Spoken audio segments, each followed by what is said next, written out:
This is your host, Michael Shermer.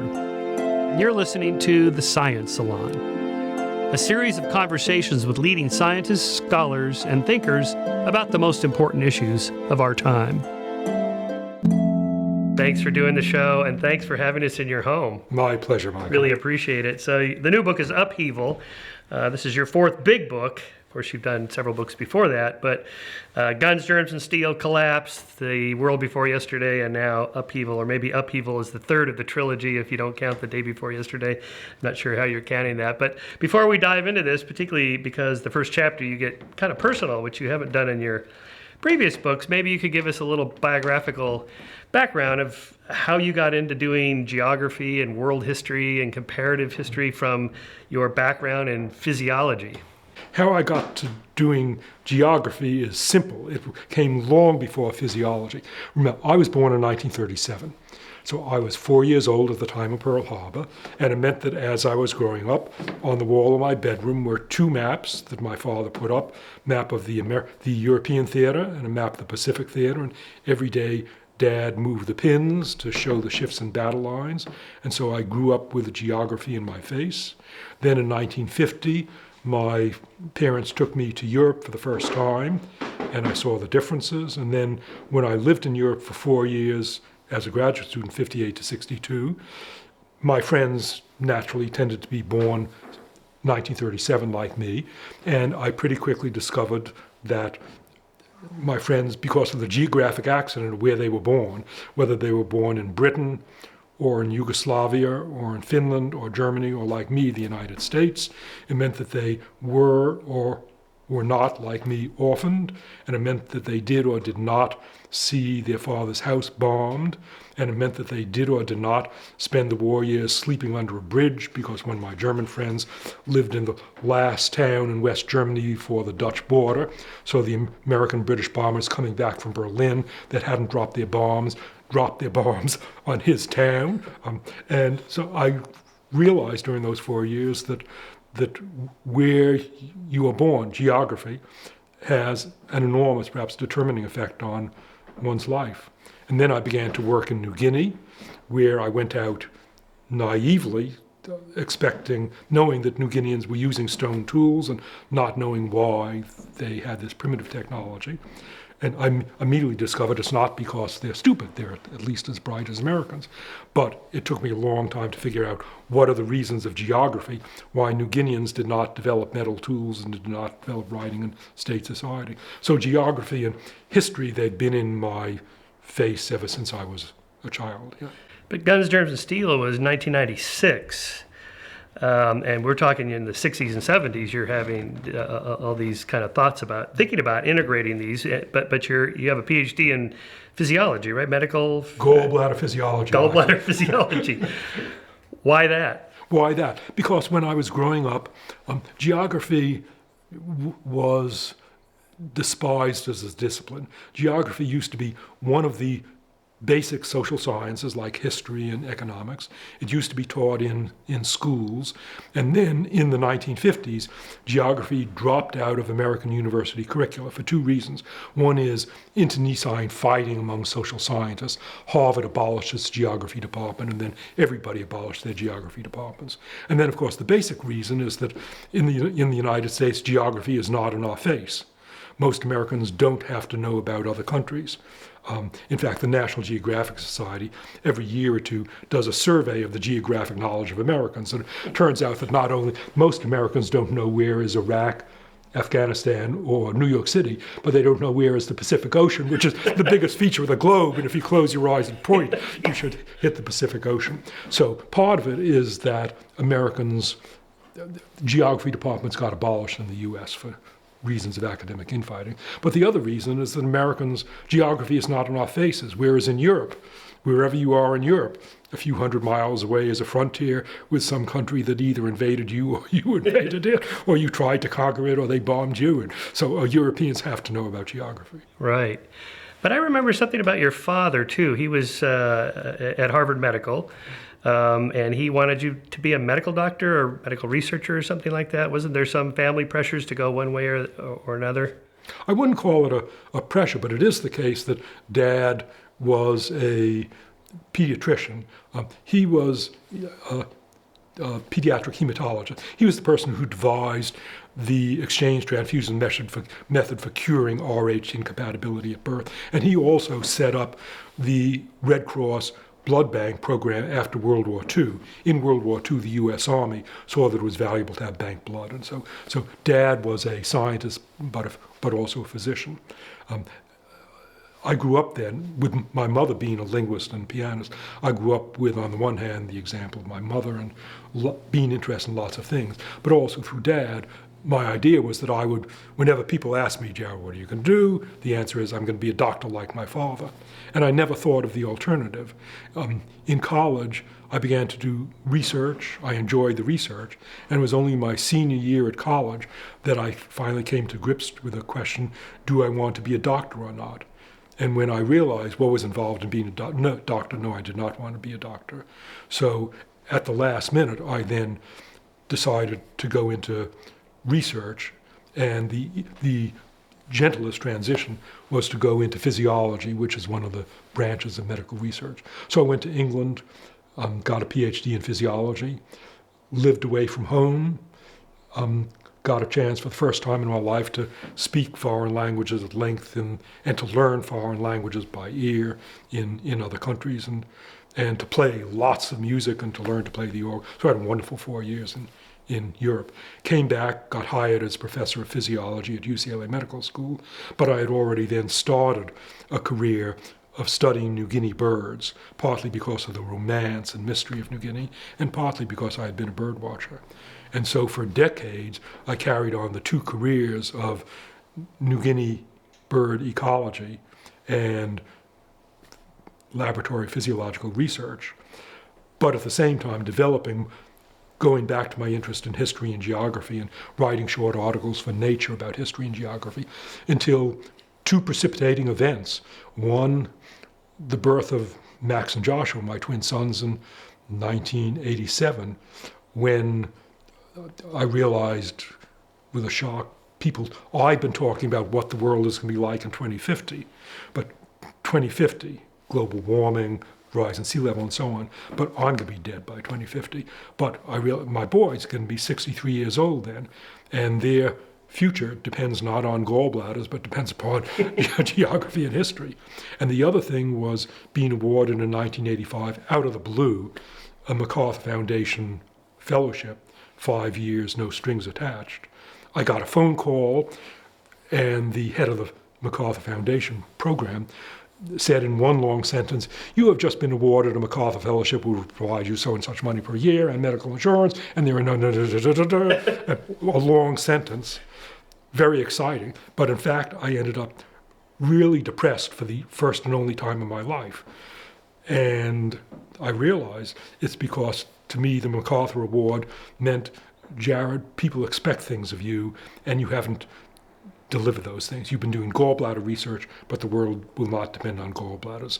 So what are you going to do to justify this MacArthur Award that you've gotten? And the result then was writing my first book, The Third Chimpanzee, which then evolved into other books. And finally, in 2002, UCLA, with great effort, transferred me from the medical school to the geography department, where I've been teaching happily ever since. So you're not doing gallbladder research anymore. I closed down my gallbladder lab, which by then had expanded from a gallbladder lab to an evolutionary physiology and intestinal physiology lab. But I closed my laboratory physiology career. See, I think I've been thinking a lot about how lives turn out and the role of luck and chance and contingency. You know, you've already described some of this in your travels, your father and family. But had you gone into geography, say in the 60s, it could be you would not have the scientific mind set to want to test hypotheses of historical claims or geographical claims. And it's possible we would not have had something like Guns, Germs, and Steel. The way I describe it is that, most historians write, A happens, then B happens, then C happens, and D happens in a fairly, sort of post-diction narrative story that makes sense in the mind of the historian. Whereas you go, A happens, then B happens, then C happens. Now let's stop and ask for a moment, why did it happen in that sequence and not some other sequence? Let's find a place somewhere else in the world where it did happen in another sequence and then compare the two, and you call that the comparative method. I think most historians, geographers, they're not trained to think like that. Maybe that's a little bit of how you got that, just from the scientific training you got. You're absolutely right. It's not a little bit. It's central to my approach to the social sciences is the comparative method. And where I learned the comparative method both in the physiological laboratory and in New Guinea. In the physiological lab, my PhD mentor was a great physiologist at the University of Cambridge. And I remember the first experiment that I saw him doing.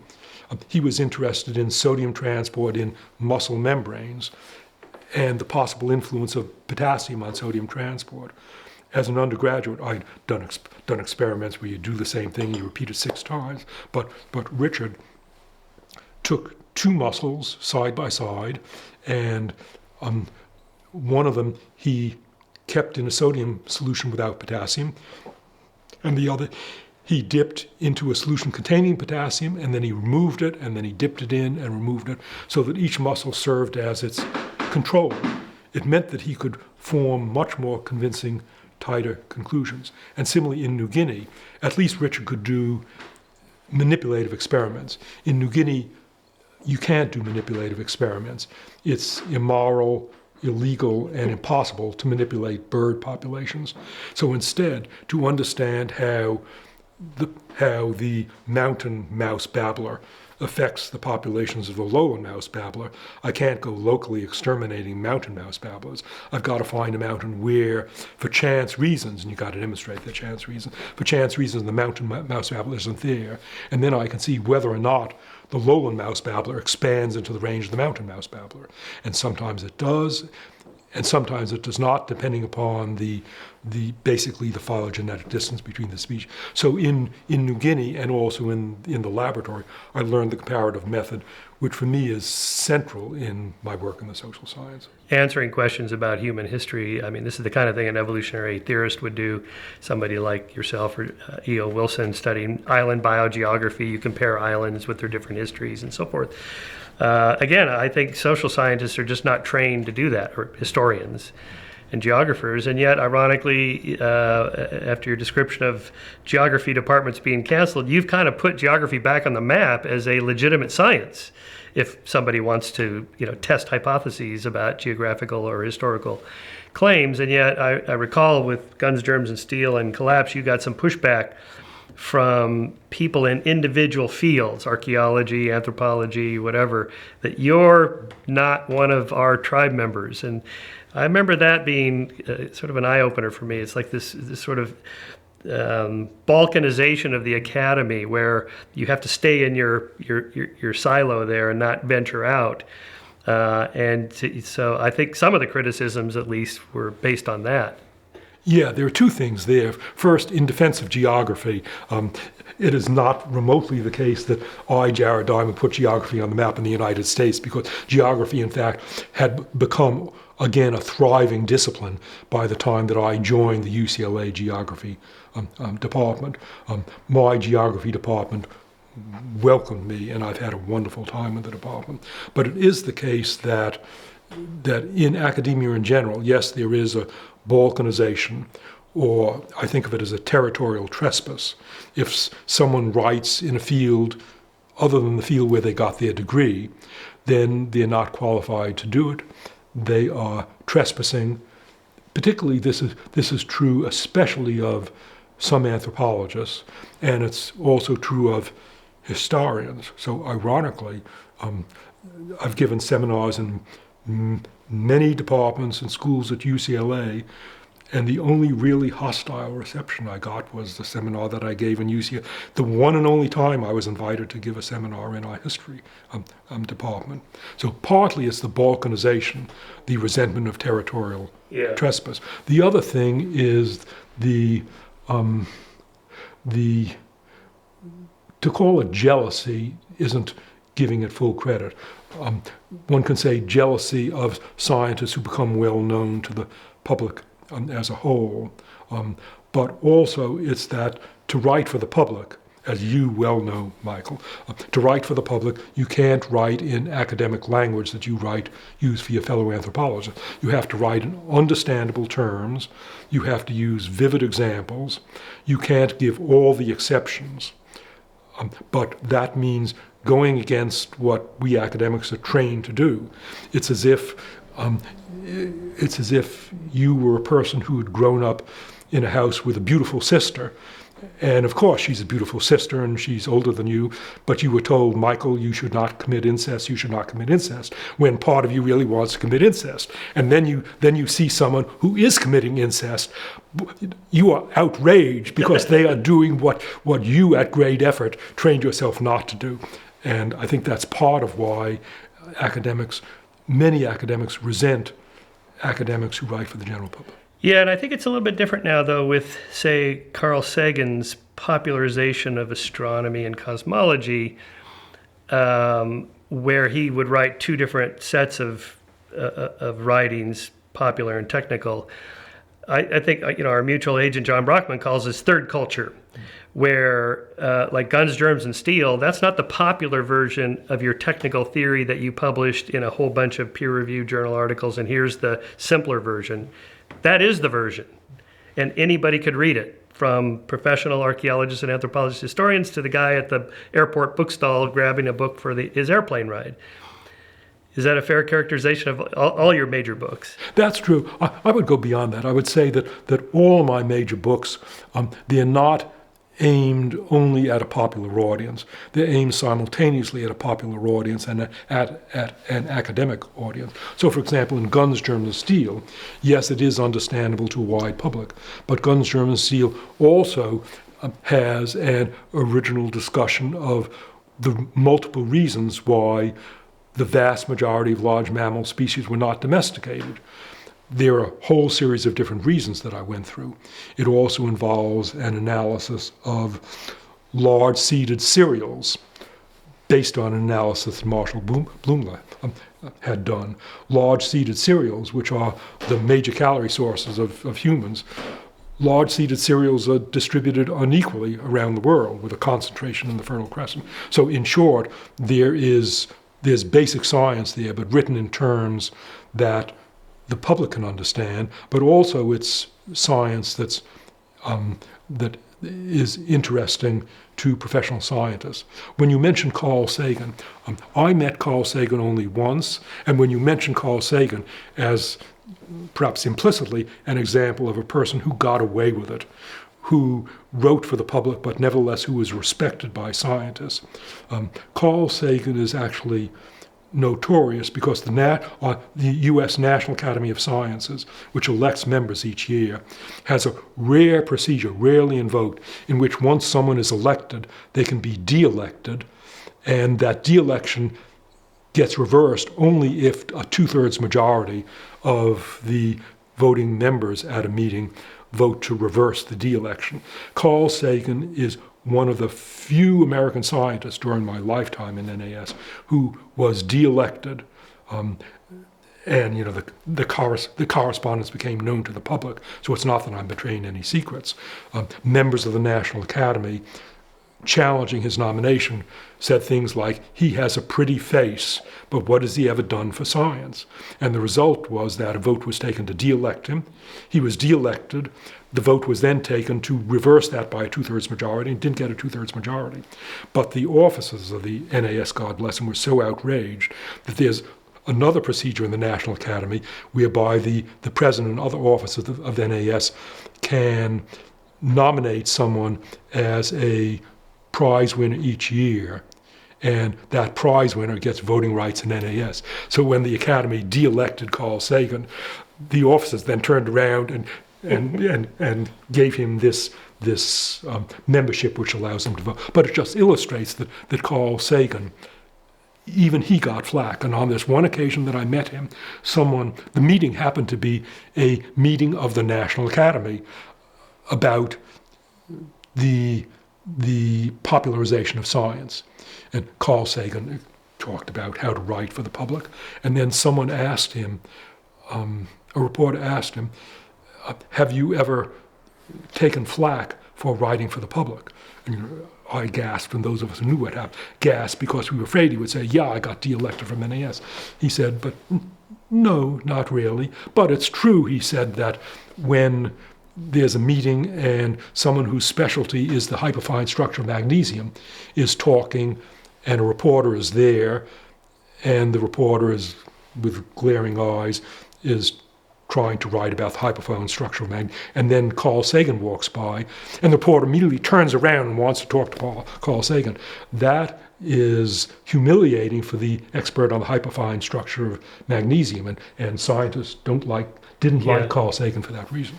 Yeah, I mean, I can kind of understand that, though, because I see, for example, some astronomer will have worked his whole career using the space telescope, and he finds some asteroid, something, black hole or something, and they go to Bill Nye or Neil deGrasse Tyson for what this finding means. And here this poor guy has worked for 25 years doing nothing but this one little thing. Why isn't he on the nightly news? And I can see why they might resent that a little bit. The likelihood is that he's not on the nightly news because he doesn't know how to explain it. Right, well, right. It's more than that, Michael. It's that he or she doesn't know how to explain it, but he or she doesn't want to explain it, scorns explaining it to the broad public, and regards explaining it to the public as prostituting yourself. Right. Yeah. Well, I think my other example is Darwin's On the Origin of Species. You know, that it's a book anybody could read, and yet it's the only technical, professional, book he produced on that subject. There's not papers and so on. So it's a good tradition, I think. It can be done. Steve Pinker is my other favorite example.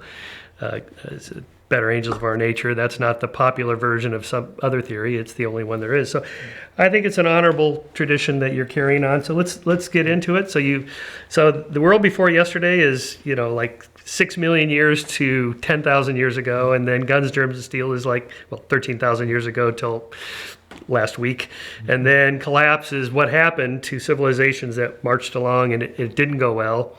So Upheaval, the new book, is about civilizations that hit crises, nations or whatever that hit crises, and they somehow were able to turn it around or not. So it's not just the collapsed ones, but the ones that are facing a crisis. So is this sort of an extension of that? Like, back to where you started, you're concerned about where we're going to be at 2050 for your sons. This is, in a way, your testament to here's the things we could do to prevent disaster by 2050 based on what's happened in the past. I would say it's a book that I wrote because it interested me. The subject interested me. It's not because of how it fitted into a larger framework. You may be right that subconsciously there was a larger framework, but I wasn't thinking of it at the time.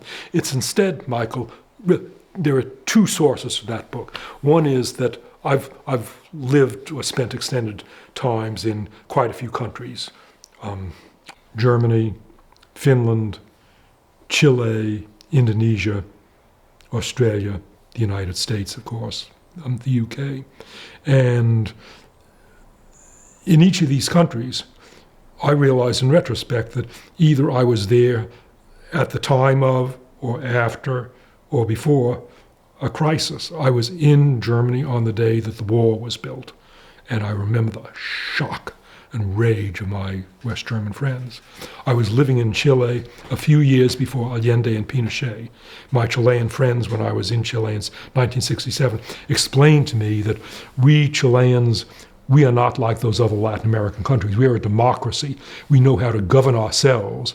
And that was 5 years before Pinochet and sadism that smashed the records of the Nazis. So I realized in retrospect that the countries where I've lived have all either been in the shadow of, or been in, or been going into crises. That was one strand. But the other strand is that my wife Marie, whom you know, is a clinical psychologist. And when Marie and I, in the first year of our marriage, Marie was doing training in a clinical specialty called crisis therapy. Crisis therapy is not the usual long-term psychotherapy where you meet with a therapist, say, once a week for several years, and you've got the leisure to explore what your parents did to you when you were 3 years old, the consequences right. for the rest of your life. Yeah. Instead, there's been a crisis which makes you doubt yourself and doubt the fairness of the world. And the crisis has got to be dealt with fast, because in the worst case, the people commit suicide. So Marie did a specialty of crisis therapy where once a week for 6 weeks you meet with a person in a crisis. The crises are typically, as you would expect, breakup of a relationship, divorce, death of a loved one, a health disaster, a financial setback or career setback, but something that makes a person realize there's something wrong, something basically wrong with my approach to the world, or the world is not a fair place. And it's a shock. The person has to figure out fast how to deal with it, because you can't live in a state of limbo without a philosophy of life forever. And so Marie and her fellow therapists, they saw these people for only 6 weeks. Most of them figured out how to deal with their problem, but there were suicides, and the suicides, for a therapist, never mind the family of the victim, for a therapist to have a person that you're trying to help and you get to know them well and they commit suicide, it's just devastating. So every week, Marie and her fellow therapists met and they reviewed all the patients in the clinic for that week. They figured out who is dealing with their problems and who is not, what are the outcome predictors. And then Marie explained to me the dozen outcome predictors for dealing with a personal crisis, which are things you would expect. Do you acknowledge that you're in a crisis? If not, you're going nowhere. Do you accept responsibility that you can do something about it? If not, you're going nowhere. Do you get help from friends? Do you look for models of how other people have solved the situation? And as Marie talked about those dozen outcome predictors, it dawned on me that similar factors, or at least factors for which those can serve as metaphors, I think also serve as useful outcome predictors for national crises. So the book then has 2 strands: the personal strand that gave me the framework for looking at national crises, and then my experience of countries themselves. You've had some crises in your life that you introduce here, of career, divorce, and so on. What, how did you, sort of engage in this personally? The personal crisis that I discuss at length in this book was also my first severe life personal crisis, and it was a career crisis that nearly sent me out of academia and sent me out of science. During my first year as a graduate student at Cambridge doing laboratory research, after I had been used to being first in my class and doing well and finding everything easy, the experiments were not working. And I was in a lab with outstanding scientists whose experiments were working. And I was developing philosophical doubts about a career aiming basically at academic recognition, which is a big part of academia, because I was rereading Thoreau's Walden, the essence of which is, to hell with what other people think, do what you consider important and valuable. And the idea of entering scientific research in order to get recognized, that was the opposite of Walden. And then on top of that, I love languages. I spent my first summer as a graduate student in Finland, where for the first time in my life, I learned a language not from books, but just by listening and talking to people. Finnish language is a difficult language, but it's a beautiful language, and I just loved it. And so when I came back to Cambridge at the end of that trip to Finland, I was seriously considering dropping out of science and out of academia.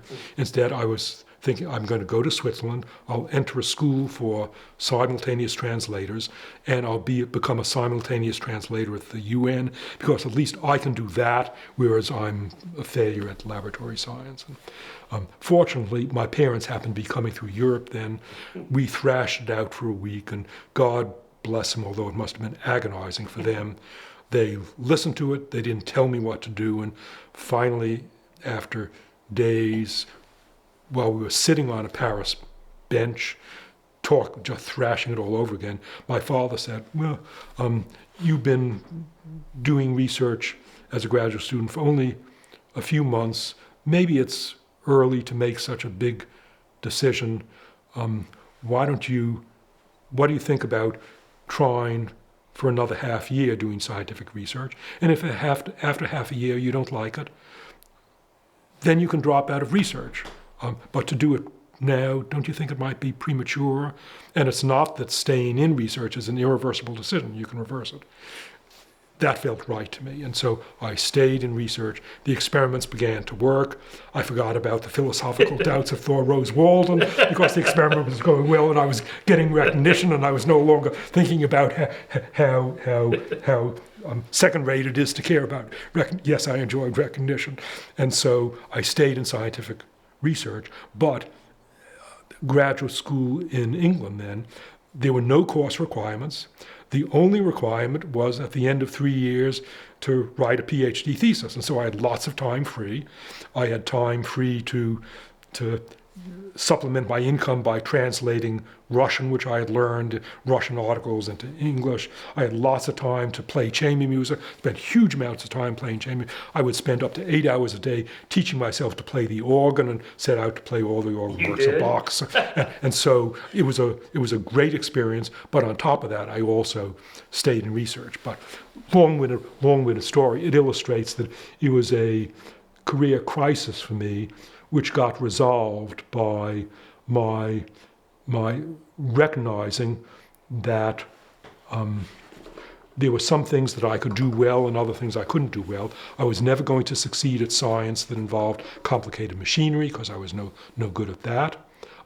But I was good at seeing patterns, and I was good at comparisons, and yes, I loved languages, but science would be a way to enjoy languages and enjoy music without having my income depend upon them. So for me, it was a personal crisis that illustrated many of Marie's dozen predictive variables. So one of the appealing aspects of academia is not the workload. You can pile on as much work as you want. It's the autonomy and the freedom to move in different directions, more degrees of freedom that most jobs don't afford. Yeah. So, and that's an interesting approach your parents took that you must have picked up for your own boys. Like, you got to give them some direction, but not too much. You want to give them that flexibility, but nudge them in the direction that seems obvious, at least at that moment. In fairness to my parents, they didn't nudge me. Dad, as a doctor, he could have nudged me. Lots of doctors pressure their sons into going to medical school. He didn't.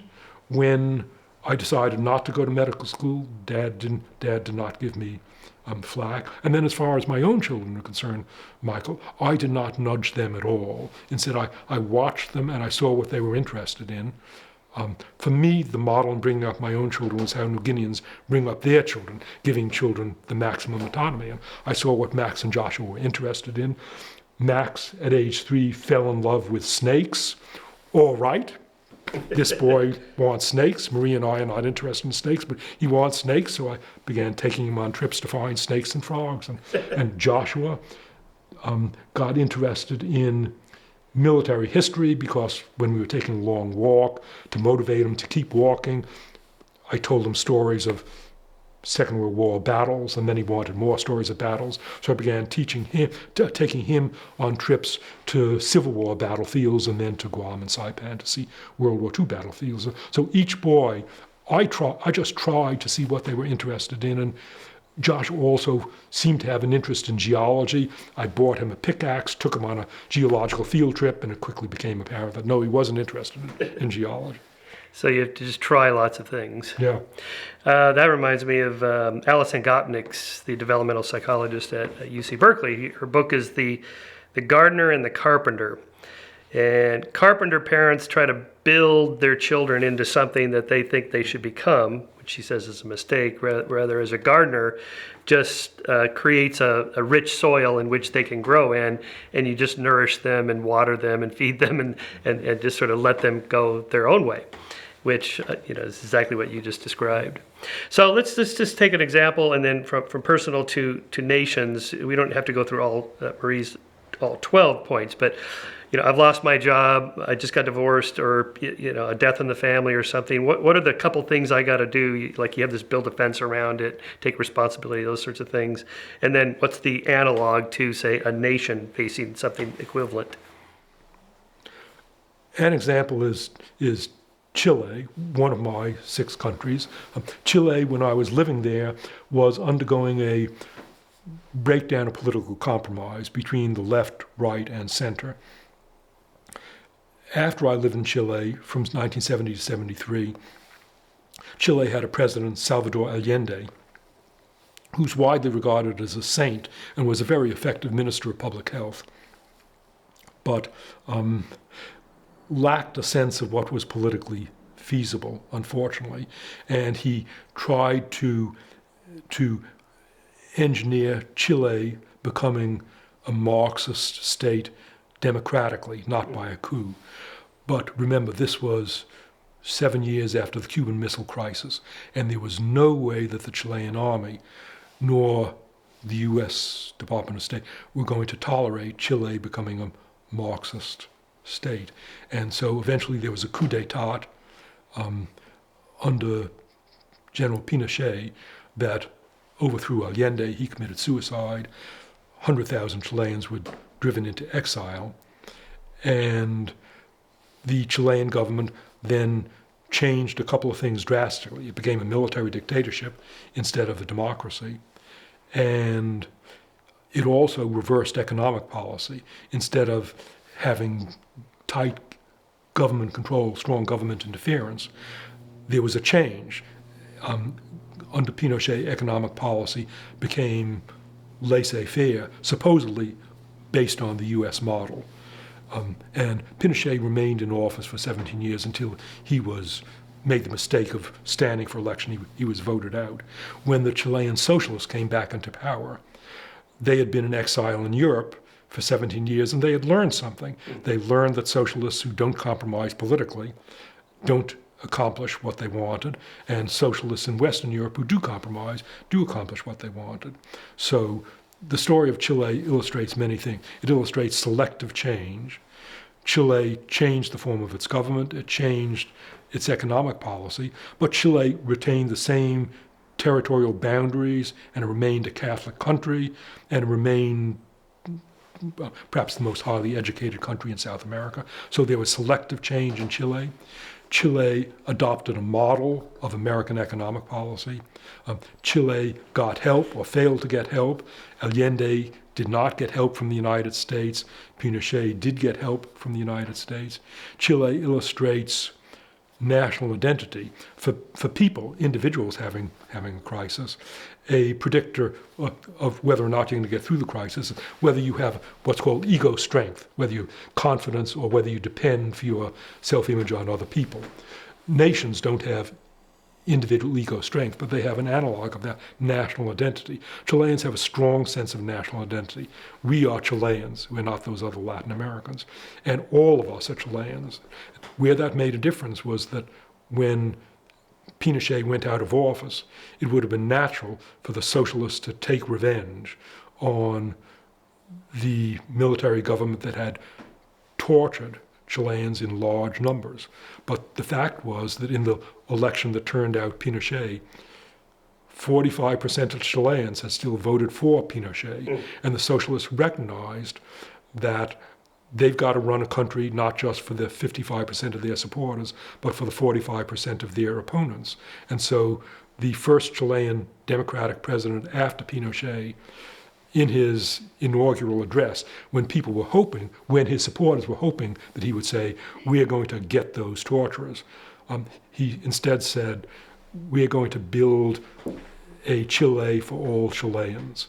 And that was a euphemism for a Chile not only for the tortured, but also for the torturers. It really takes guts to do that. But it meant that there has been peace and some degree of reconciliation in Chile because of that strong national identity. That's a long-winded way of saying that Chile illustrates selective change, it illustrates learning from models, it illustrates getting help or not getting help, it illustrates national identity, it illustrates that many of these, the national equivalents of Marie's outcome predictors. So is there an analog between truth and reconciliation commissions for nations to, say, restorative justice between victims and perpetrators on the individual level? That's an interesting question, Michael.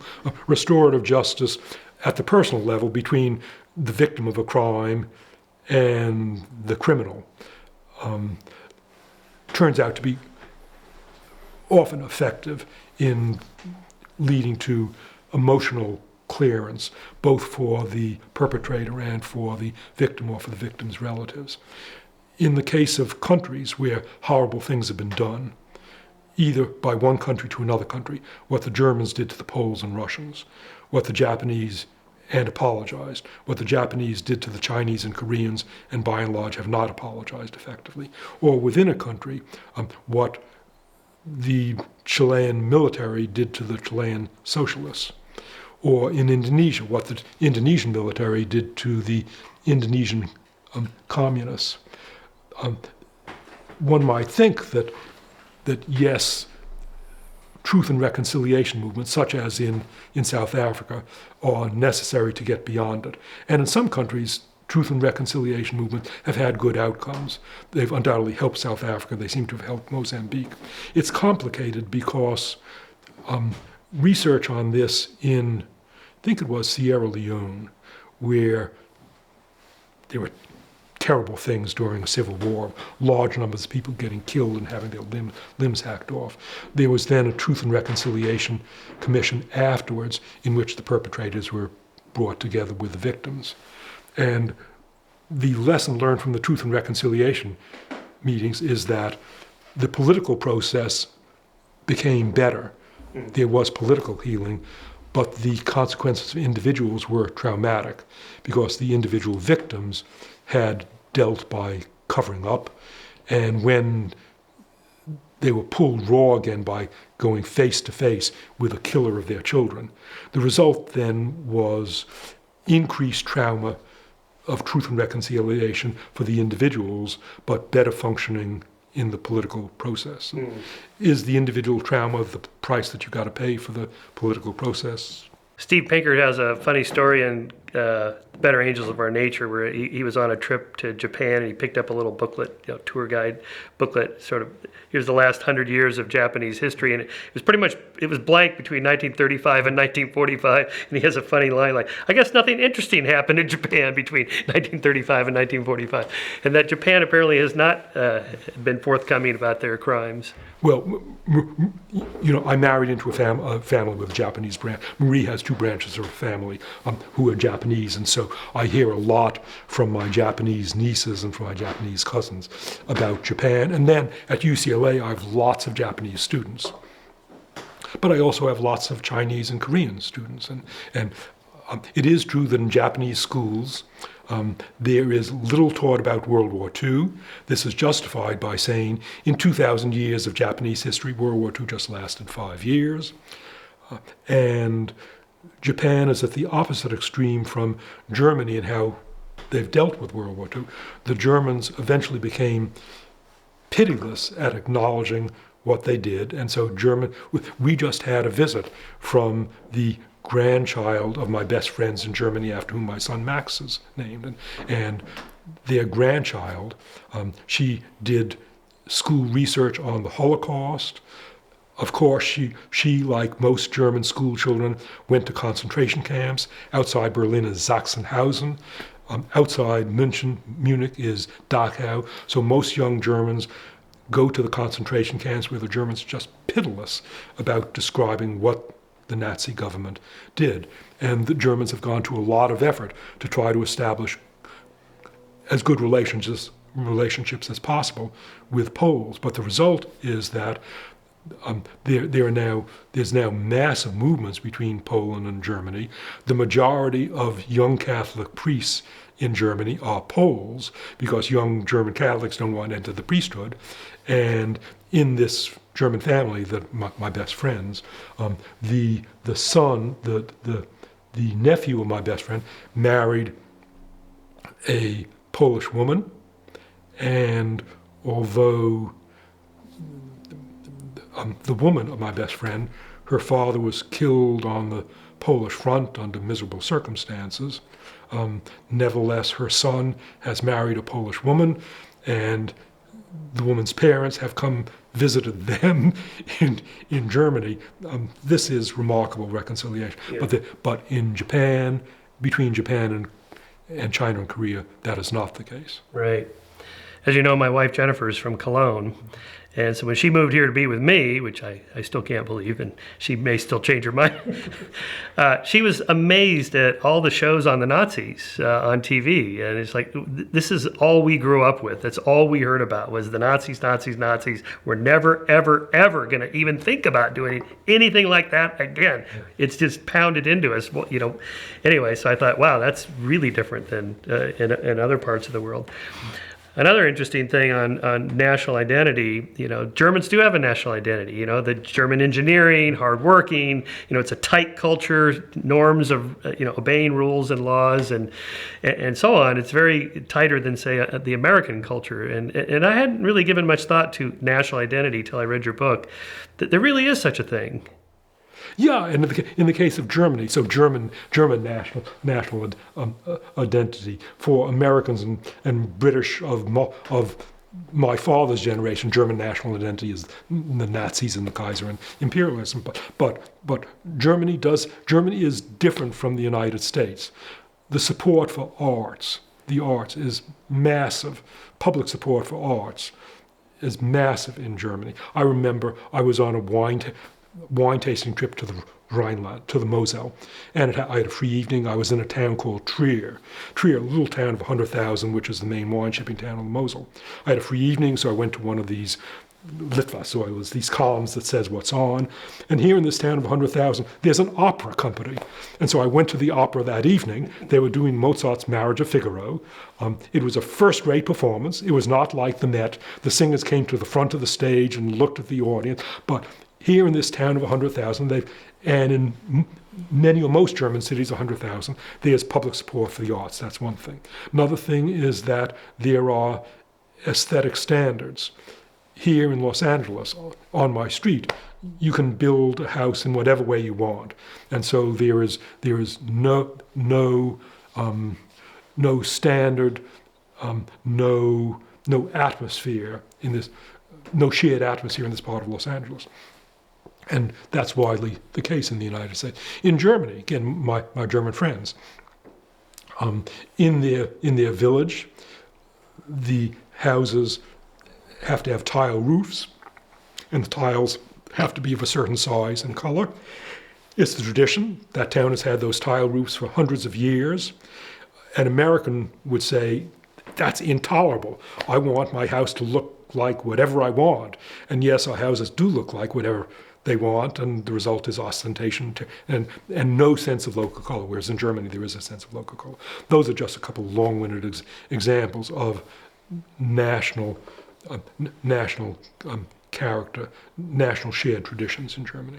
So what those characteristics are going to very much determine how a country deals with the crisis it goes through. Germany can't be the same as America, can't be the same as, say, Singapore or something like that with a super tight culture, or Japan maybe. So that's just one of the many variables you go through of nations hitting crises and how they deal with them. Before we get to the United States, because I want to make that our main focus, because it feels like we're in one right now. What are some of the other just highlights, North and South Korea maybe, or Finland you talked about with Russia, of examples of successful crises management? Another example, this goes at the opposite extreme, of the 6 crises that I discuss in the book. 4 of them are things that exploded on one day at the end of a long fuse. The explosion in Chile was September 11th, 1973, the Pinochet coup d'etat. The crisis in Finland was November 30, 1939, the Russian invasion. The crisis in Indonesia was October 1, 1965, the beginning of a failed coup d'etat, which led to the massacre by the military of 500,000, or maybe it was 2 million Indonesians. So these are crises that exploded, even though there was a long lead up to the crisis. But there were also, at the opposite, and those are clearly a crisis, there were also 2 chapters on countries where, instead of an explosion, there were things that unfolded slowly. And one example, one that I've lived through, was Australia. When I first went to Australia in 1964, Australia still had the white Australia policy. Yeah. Australia was white. It was more British than the Britain that I had lived in. Australia in 1964 was like Britain in 1950. Australia still had an explicitly white Australia immigration policy. Australia still used the British High Court as Australia did not have a Supreme Court. Instead, the final court of appeal is the British High Court. And Australia had Governor Generals appointed by the Queen. Australia more British than Britain. Over the course of the decades that I've been living in Australia, Australia has changed its image to the point where today, possibly the majority of immigrants into Australia are Asians. The majority of students at University of Sydney Medical School are Asians. When I brought my son Joshua for his semester abroad to the University of Queensland campus in Brisbane, and I walked across the campus with him, I felt that I was on the UCLA or UCal Berkeley campus because it was a majority Asian campus. So Australia has remarkably, in a couple of decades, gone from this white Australia image to we are our own country out in Asia and part of Asia. We are not an outpost of Britain that happens to be close to Asia. So they've redefined their national character. Exactly. They've redefined their national character, just as a person in a personal crisis redefines national character. But they do it selectively. Australians change some parts of their national character, like they're no longer hyper-British, but other parts of the Australian national character are the same. Australia is still hyper-democratic. Australia is still hyper-individualistic. Australians still are intensely into sports. Australia is the only country in the world that I know where the Prime Minister died of participation in sports. Prime Minister Harold Holt drowned because he was a good swimmer and he was swimming in the ocean. So there's much that remained unchanged in Australia, but the national identity, the identification of being an outpost of Britain, that did change. They went through something like a Truth and Reconciliation with the treatment of the indigenous peoples, did they not, in maybe 80s and 90s? They're going through it. Still now. It would be unfair to say that they have gone through it because there's still a lot of pushback in Australia. There has been a proposal that Australians apologize for what they did to the Aborigines, which is basically kill, infect them, take away their land. But a Prime Minister of Australia who succeeded the Prime Minister who was willing to consider reconciliation, willing to consider an apology, a Prime Minister said, why should Australians apologize for things that they did not do, but that their ancestors did? That's inappropriate. Yeah. And it still is true that among my Australian friends, among my educated Australian friends, the scornful sentiments expressed towards Aborigines, I find shocking. In the United States, you couldn't get away with saying things about African Americans and Native Americans that it's acceptable to say in Australia about Aborigines. Yeah, it seems like, though, we still haven't come to grips fully with this. I see that reparations to African Americans is back on the table, at least as a national conversation, whether that would ever happen realistically. Another observation from Jennifer coming from Germany is how obsessed Americans seem about race. It's like it's on the news every night, it's on TV shows, it's people talk about black-white differences and different cultures in America by race, and it seems like we still have a ways to go here dealing with that. Yeah, it's an interesting question that Jennifer raises. Why are Americans so obsessed with race? One might say that, okay, race in Europe. Yes, the Nazis were obsessed with race in their own way, but race until relatively recently. When I went to live in Britain in 1958, Britain's image 3 years before that was that we British are racially tolerant. And the lid got blown off that image. I think the year 1958, the year that I moved to Britain, Britain experienced its first two race riots, and it became clear that Britain the British had regarded themselves as racially tolerant because there weren't many people of other races in Britain to be intolerant of. And once Britain started developing a large West Indian African-American population and a large immigrant population from India and Pakistan, there were now people of, quotes, other races to be prejudiced against. And so racism started to develop in Britain. Yeah. The day we're recording this, the students at Sarah Lawrence College have taken over the president's office. They have a list of demands, mostly associated with LGBTQ and African American communities, who they say have been, suppressed and are still being oppressed, and so on. The list of demands is, pretty small stuff, like we should get free laundry detergent for our entire 4 years here. And you just read this and you compare this, say, to what students were protesting in the 60s. Mm-hmm. The Vietnam War and interracial marriage was illegal and so on. Is this a sign of moral progress that, we've sort of narrowed down and we're fine-tuning way up here on the top of the moral arc curve? Or is it, as they claim, we're still a racist nation and we have a long ways to go? What is your sense? Maybe even more broadly, I had not read about what's going on at Sarah Lawrence today, but it has many parallels, and it raises the question that this may be one of many expressions of the breakdown of political compromise, of polarization in the United States. One might say that the polarization at Sarah Lawrence, protesting for African American rights,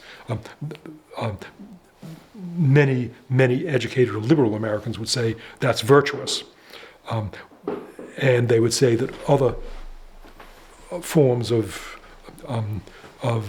say, what if one wants to use the word divisive, particular political opinions in the United States are not virtuous. But the fact is that there is polarization in the United States, and the polarization is not just polarization on the conservative side, but there's also polarization on the Democratic, on the liberal side, polarization that in fact is splitting both the Conservative Party and the Liberal Party. And that, to me, having seen what happened in Chile, the breakdown of political compromise in 1967 in Chile, nobody foresaw 6 years later the end of democracy in Chile. Yeah.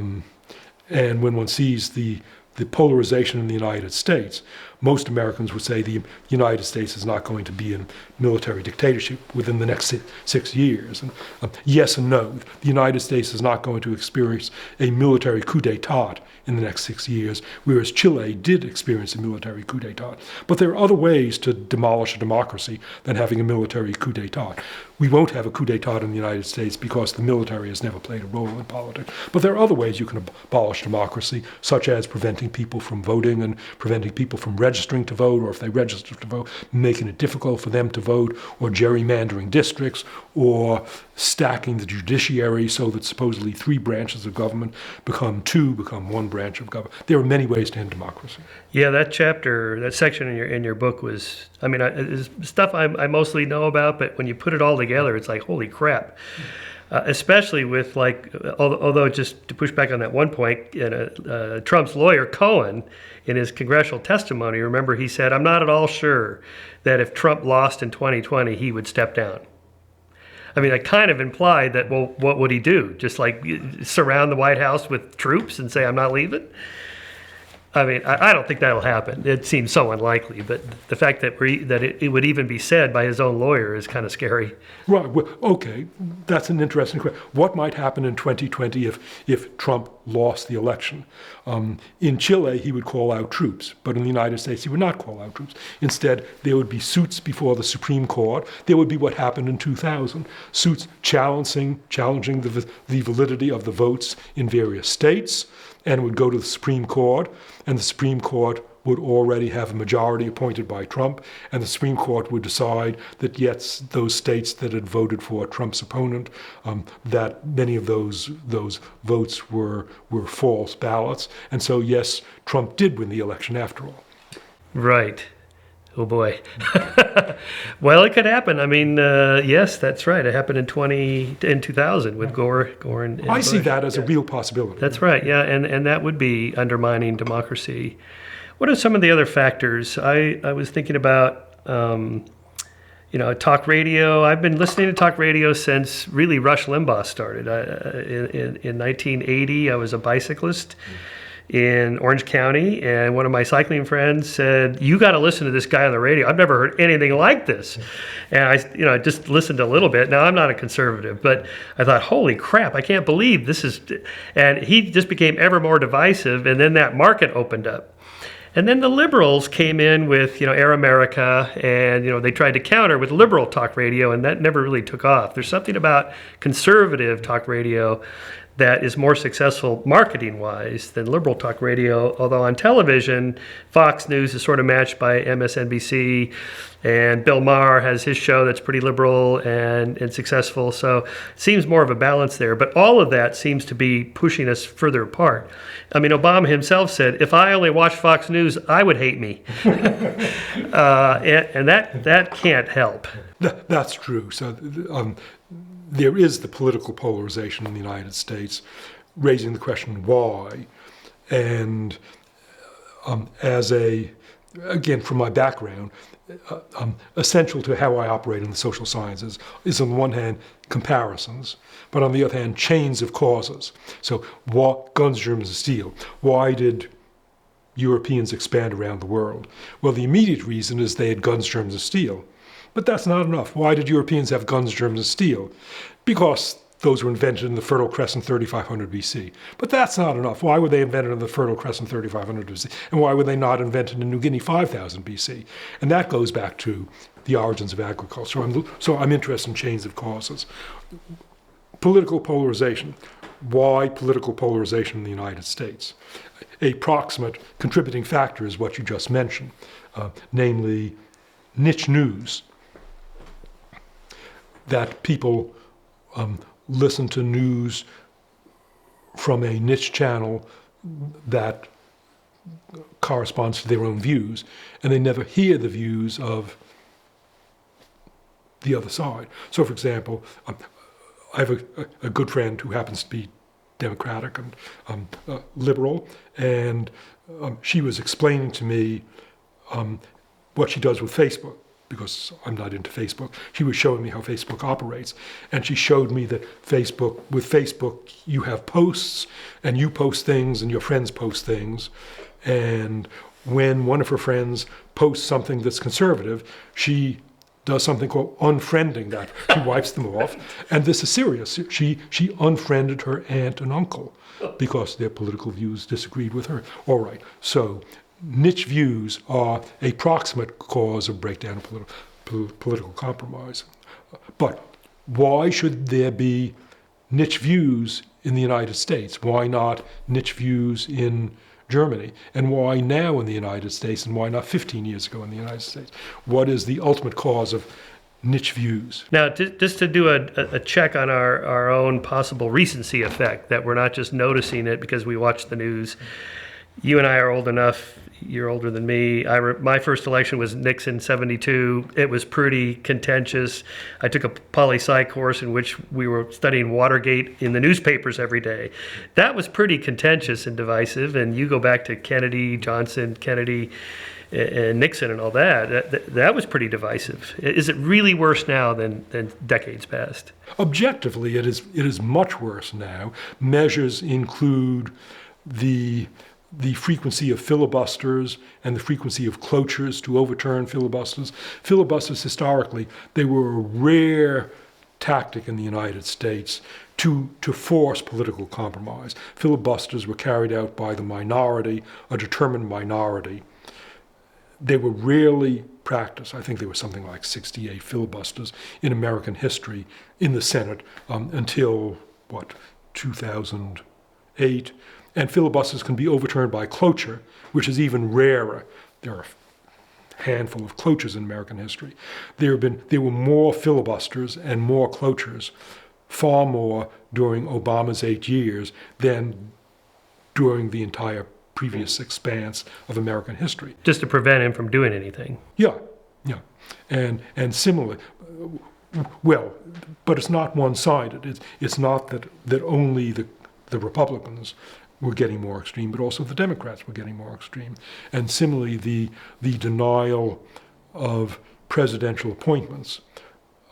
Supreme Court, during my lifetime, Supreme Court appointments have not been that nasty. Yes, under Ronald Reagan, there were a couple of Supreme Court nominations that the Democrats turned down. There was one Supreme Court nominee who the American Bar Association declared to be mediocre, and a comeback by Reagan supporters was, well, the Supreme Court needs to be representative, and all those mediocre Americans need a mediocre Supreme Court justice.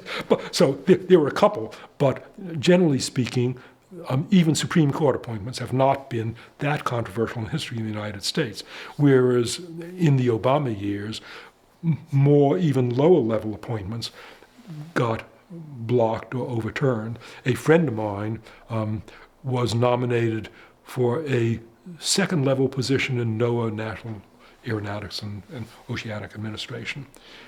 And it wasn't a controversial position. It wasn't the top position. It was a second or third level position. And he had a good job in non-profit. And after a year, even this non-controversial appointment hadn't been acted on, and he withdrew his nomination.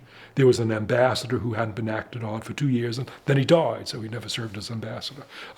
In other words, objectively, Michael, yes, there's polarization in the past, but the polarization in the last 8 years has been far worse than at any previous time in American history, objectively. Yeah, I've seen surveys from the mid-'90s to last week showing people self-identify as far right, slightly right of center, and so on to the left, and that the middle has gotten wider as more and more people are pushing out to both extremes. So the divisiveness is really there. You also talk about, I was incensed reading this part of your book about the gerrymandering, and then the low voter turnout, because we have an opt-in system where you have to register to vote. In other countries, you are registered automatically, and you would have to opt out by just not voting. Mm-hmm. Their rates are in the 90%. Our rates are in like the 40 to 50%. What would it take to change us to change our system? Here is an example of one of the outcome predictors for the United States. Am I optimistic or am I pessimistic about what's going to happen to the United States? And yes, we have advantages. Our advantages include we have much more geopolitical freedom from constraints than to say Germany, your wife's country. Germany has 20 bordering nations. Germany is, and some of those nations like Russia and France are big and powerful, and Germany is exposed in the North Sea to Britain. The United States, on two sides we have wide oceans, and on the north and south we have Canada and Mexico, with which we have had no wars since 1846. So the United States, in our favor, is that we have a lot of freedom of action, which Germany and Finland and Japan do not have. But against making me pessimistic about the United States is our unwillingness to learn, our belief in American exceptionalism. American exceptionalism means that we consider the United States to be exceptional, unique without parallel, and because we are unique, there's no way that we can learn from other countries, even though other countries wrestle with problems similar. Other countries also have the problem of national health policy, and other countries have voting, and other countries also have prisons, and other countries have educational systems. In Canada and in Western Europe, many of these universal problems are handled objectively better than in the United States. An example is registration. Your wife is presumably still a German citizen. In Germany, and I know this from it because the country with which I'm now most involved is Italy. In Italy, my Italian friends, they do not register to vote. Instead, a certain time before an election, every Italian who has filed an income tax or has a driver's license or has somehow made themselves known to the Italian state receives in the mail a piece of paper that says that you can vote here on that day, or here is a ballot, and just send back the ballot. So registration is automatic. And it's automatic, it's a national policy. It's not the case that In Bavaria, registration is done some in this way, and the Social Democrats are ruled out. And in North Germany, registration is done another way, and they get rid of the Catholic voters. In the United States, registration is at a state or local level. Not only registration, but also the drawing of districts. The drawing of districts is not done by the national government, but it's done by the local government, and you get these amazing voter districts that look like this, and they're 100 feet wide at this point. And just incredibly, that voter district is 95% Democrat, and the surrounding voter districts are 55% Republican, all 7 of them. So you get 7 Republican votes and 1 Democratic vote. Gerrymandering is done by, there have been Democratic gerrymanders as well as Republican gerrymanders. But it seems like, at least currently, it's the Republicans that want to put up more barriers to registering to vote, because they know minorities, poor people, are less likely to vote if they have to actually go register and so on, because they have jobs, they can't leave to go vote or register to vote and so on. They don't have the appropriate IDs. It seems obvious Republicans are doing this for personal gain, obviously. Raising the question, there has been gerrymandering for a long time. The word gerrymander comes my home state, Massachusetts. Governor Eldridge Gerry of Massachusetts, in something like the year 1812, redrew electoral districts to favor his party, and one of those districts looked like a salamander. That got named a gerrymander. So it's not that gerrymandering is new. It's the scale of gerrymandering that has become uniquely new. So again, Michael, going back to the question of ultimate cause, yes, one could say that the political polarization, a contributing factor is niche information. But why niche information today and not niche information 40 years ago? That's a question of ultimate cause. As you know, Michael, I am not enamored of technology, and you probably know that my wife and my son forced me to get an iPhone, and it's only 2 days ago that I learned that my iPhone could be voice activated, which is absolutely amazing. So I'm not an admirer of technology, but it seems to me, when I ask myself, what are the ultimate reasons for the explosion of political polarization in the U.S., and why in the U.S. and not to such a degree in Italy and Germany and Japan and other countries? It seems to me that it's obvious that the U.S. has taken the lead in non-face-to-face communication.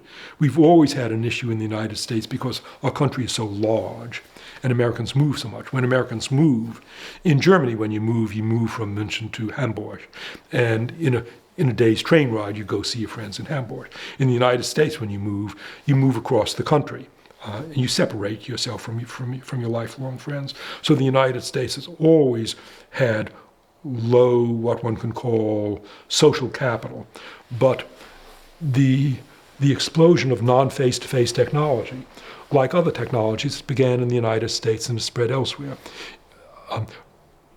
Most Americans, I think most people, the vast majority of people in the first world, don't realize how weird by world standards is our system of communication. You and I are now looking at each other face to face.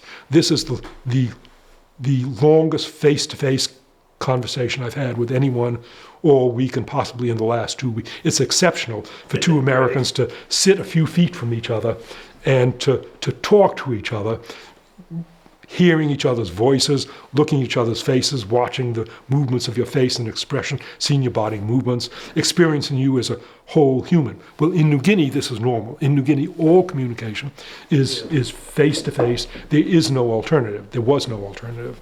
Cell phones have only just started to come into New Guinea. But in the United States now, by far the most communication is non-face-to-face, and it's been going on within this century.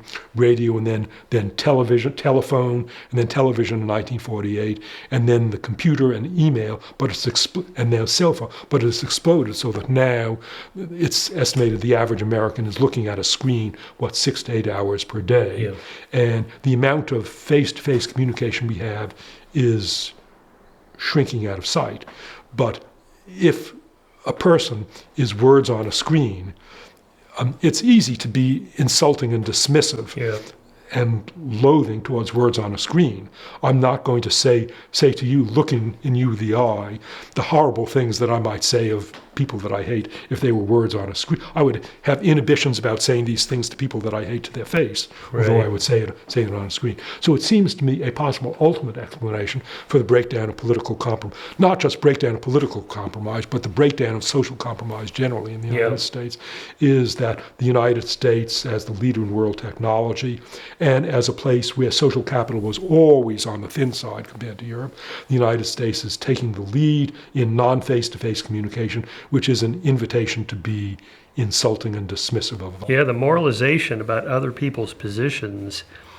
You make the point where senators and congressmen used to hang out on weekends and go to dinner together, and I want 5% tax and you want a 10% tax, but we're going to go have dinner afterwards. Now it's like you are Satan if you want 10% tax, and I am the angel for wanting 5% tax, and we don't even speak to each other in person. Yeah.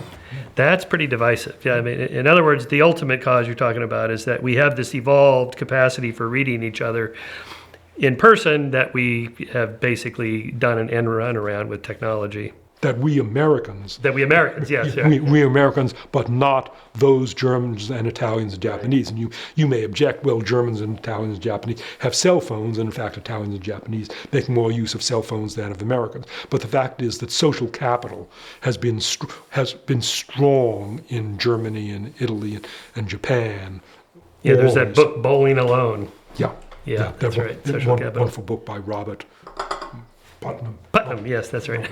Yeah, that social capital has been weak and is declining out of sight in the United States. So immigration is another issue hot on the news these days, last couple of years. How do other countries deal with it that we could learn from?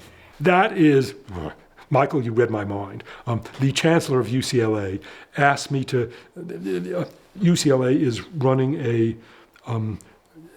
the chancellor of UCLA he may be this year the president of the American Association of College Presidents, or at least of the West Coast section. And there's going to be a meeting of West Coast presidents and chancellors in June, at which the chancellor asked me to give a talk. So I'll be the speaker there, and the theme is immigration. So I'm supposed to talk about immigration. What can I say about immigration? Well, all the chancellors know everything about immigration in the United States. That makes no sense. So what I'll instead talk about is the very different ways that Japan and Australia and Canada and Western Europe deal with immigration, and it runs the whole spectrum. In Japan, there's essentially no right of asylum. In the last 2 years, the number of Japanese who were permitted to immigrate to Japan by receiving the right of asylum, there was, don't laugh, I'm sorry, there was one person 2 years ago and 2 people 3 years ago who got the right of asylum to Japan. But Japan, for a couple of thousand years, has not had immigrants. The only immigrants to Japan in modern times, in fact, it was forbidden in Japan to emigrate or to immigrate to Japan until the Tokugawa era. And the only significant immigration in Japan in modern times was Koreans when Japan annexed Korea, but the Koreans were imported essentially as slave workers. So Japan, immigration is negligible. Also, Japan is culturally very homogeneous. The Japanese know that they're giving up a lot by not having immigrants because they're not getting the pool of workers who can do child care and take care of people in hospitals. But for the Japanese, their cultural homogeneity counts more than that. So Japan, one extreme. Australia, seemingly the opposite extreme. Australia has paid people to immigrate. Australia still has massive immigration. I think Australia in the world is second only to Israel in the percentage of the population that is foreign-born or the children of foreign-born. So Australia, massive immigration. And yet when an outsider thinks of Australian immigration, the first thing we think of is the boats. And Australia's interception of boats using the Australian Coast Guard. And it's not racism, because the people who are trying to come in with the boats, they're from the Middle East and Asia, and the people who are admitted as immigrants legally are from the Middle East and Asia. So what's going on? Australia is a hyper-democracy. In Australia, you do not do things that is forbidden to other people. Australians, even Australian immigrants, by God, they came in legally, and there is no way that people are going to come into Australia by boats. That's a matter for the Australians to decide. And so Australia's absolute refusal to accept boat immigrants seemingly one might think is a matter of racism, but no, this is something peculiar to Australia. And in Europe, on the one hand, Europe is more accepting of asylum seekers because of World War II, and my pew nie wieder. We will never kill millions of people because we refuse the right of asylum and the right of emigration. So on the one hand, Europe is much more resistant to setting any limits on immigration.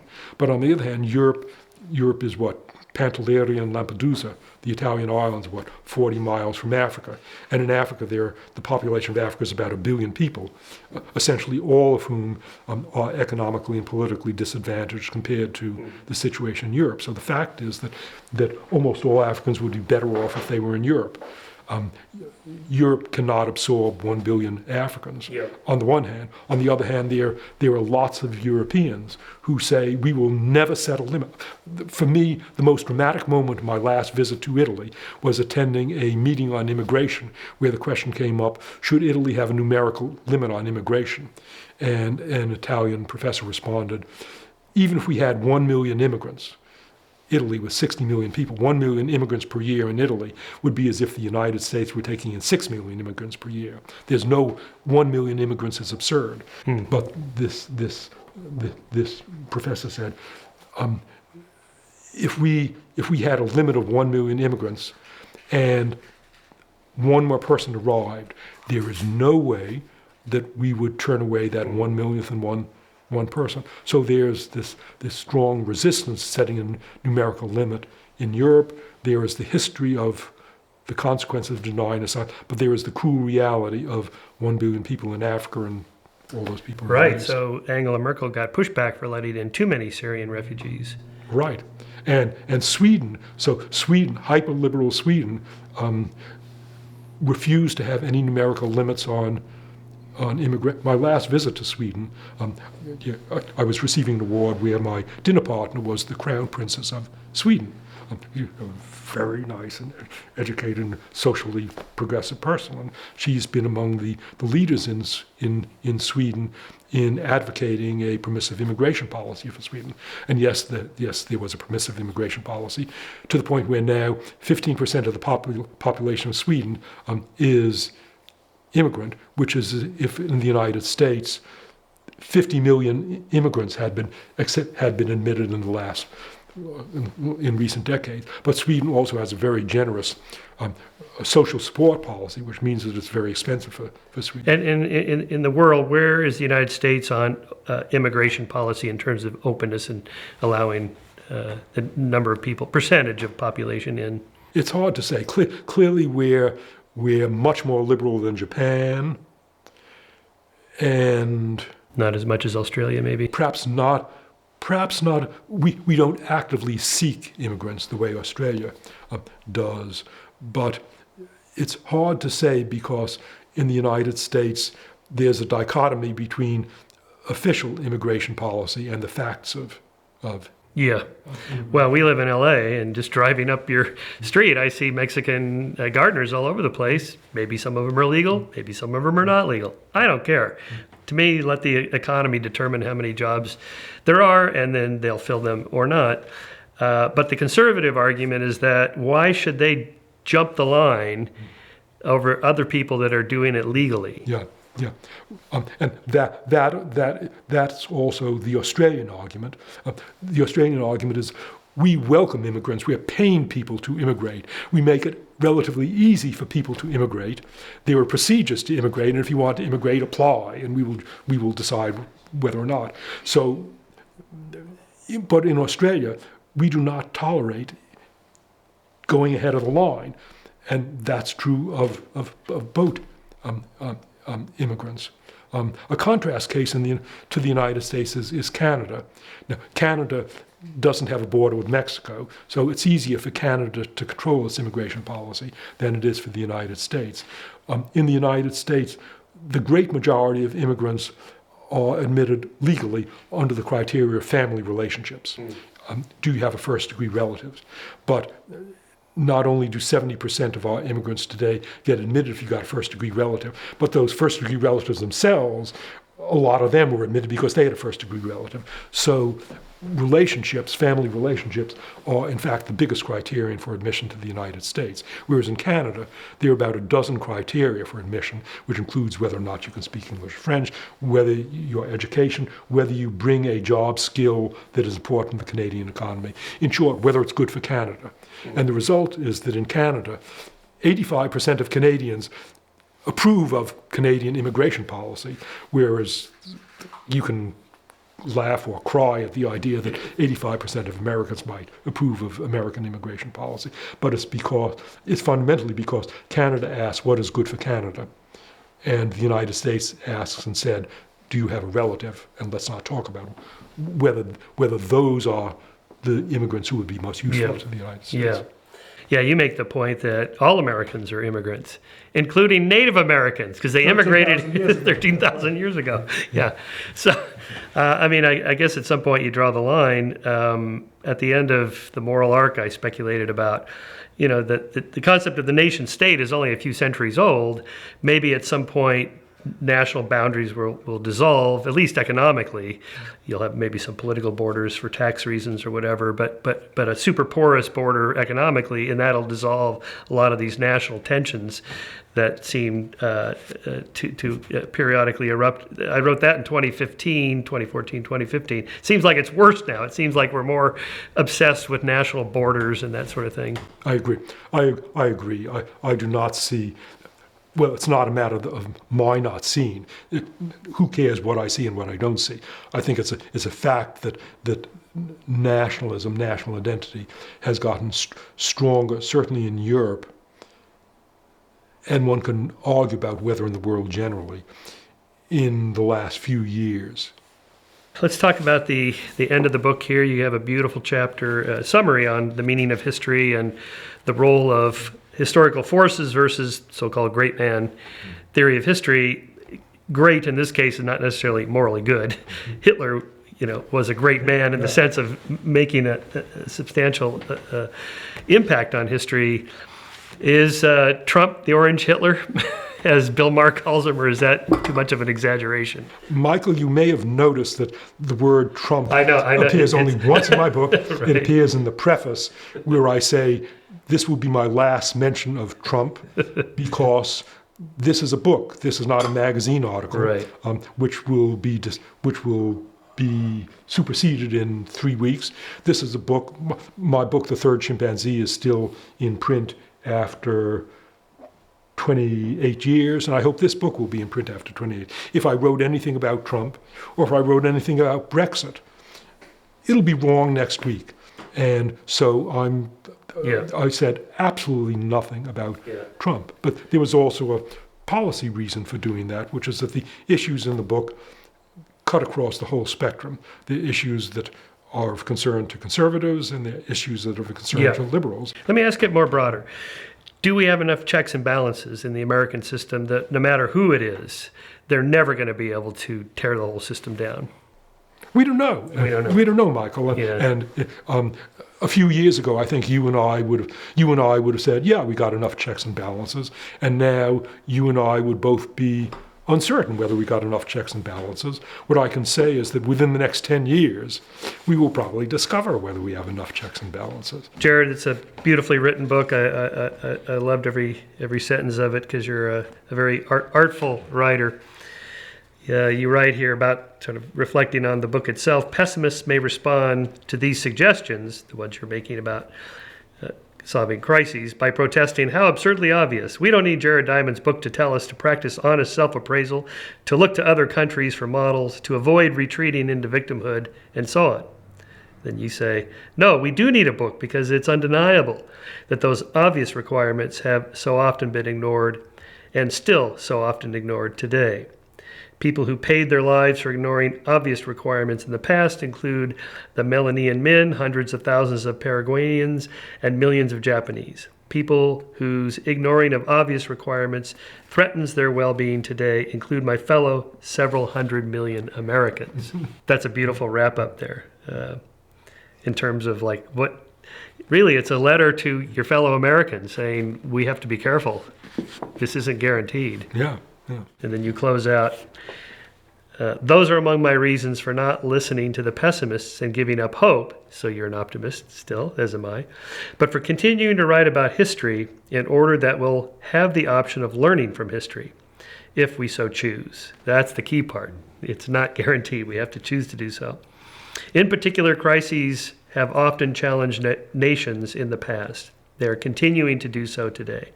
But our modern nations and our modern world don't have to grope in the dark as they try to respond. Familiarity with changes that did or didn't work in the past can serve us as a guide. Jared, thank you for writing this guidebook to the future of America and other nations. I appreciate it. Thank you, Michael, as always.